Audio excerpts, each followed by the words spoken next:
السلام علیکم ناظرین، فیصل وائس یوٹیوب چینل پر خوش آمدید۔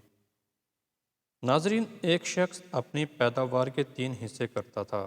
ایک حصہ اپنے کھانے اور بال بچوں کے کھانے کے لیے، ایک اللہ کی راہ میں خرچ کرنے کے لیے، اور ایک حصہ اپنے باغ کی دیکھ بھال کے لیے رکھتا تھا۔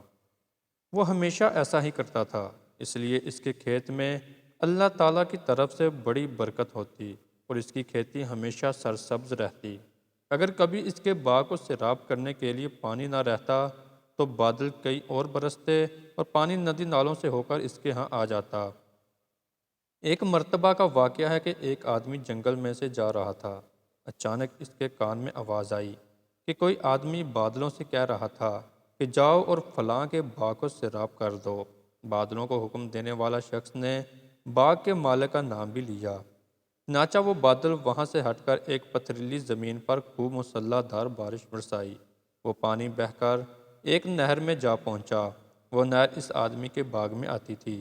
اب وہ آدمی جو جنگل میں بادلوں کا منظر دیکھ رہا تھا، وہ اس بہتے ہوئے پانی کے ساتھ ساتھ چل پڑا، یہ دیکھنے کے آخر یہ پانی کس کے باغ کو سیراب کرتا ہے، آخر یہ ماجرا کیا ہے اور یہ کس بزرگ کی کرامت ہے۔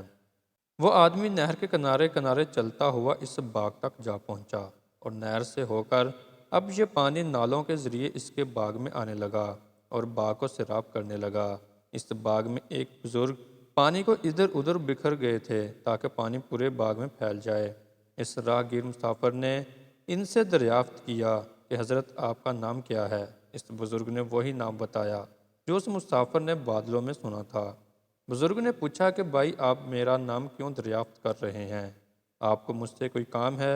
اس مسافر نے بتایا کہ میں جنگل سے گزر رہا تھا، وہاں میں نے ایک عجیب منظر دیکھا کہ کوئی آدمی بادلوں سے کہہ رہا تھا کہ وہ آپ کے باغ کو جا کر سیراب کر دیں۔ اس آدمی نے آپ کا نام بتایا تھا۔ وہ بادل کہیں اور برسا لیکن نہر کے ذریعے پانی آپ کے باغ میں آ پہنچا۔ یہ عجیب و غریب منظر دیکھ کر اس کی حقیقت جاننے کے لیے اس بہتے پانی کے ساتھ ساتھ چلتا آیا کہ دیکھو وہ کیسے بزرگ ہیں جن پر یہ خاص نظر رحمت ہے۔ پھر اس مسافر نے پوچھا کہ حضرت آپ کیا کرتے ہیں کہ اس باغ کو سیراب کرنے کا غیبی انتظام ہو جاتا ہے؟ اس پر ان بزرگ نے بتایا، اس باغ سے مجھے جو کچھ بھی ملتا ہے میں اس کے 3 حصے کرتا ہوں۔ ایک حصہ اپنی اولاد کے لیے، ایک حصہ اللہ کی راہ میں خرچ کرتا ہوں اور ایک حصہ اس باغ کے دیکھ بھال کے لیے۔ اسی لیے جب بھی میرے باغ کو پانی کی ضرورت ہوتی ہے، جو قدرت کی طرف سے اس کا انتظام ہو جاتا ہے۔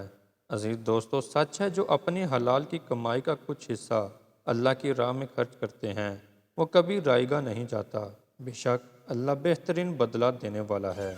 ناظرین، ہماری آج کی ویڈیو آپ کو کیسی لگی؟ لائک اور کمنٹ کر کے ضرور بتائیے گا۔ ملتے ہیں اپنی اگلی نئی ویڈیو میں، تب تک اپنا بہت سارا خیال رکھیے گا۔ اللہ حافظ۔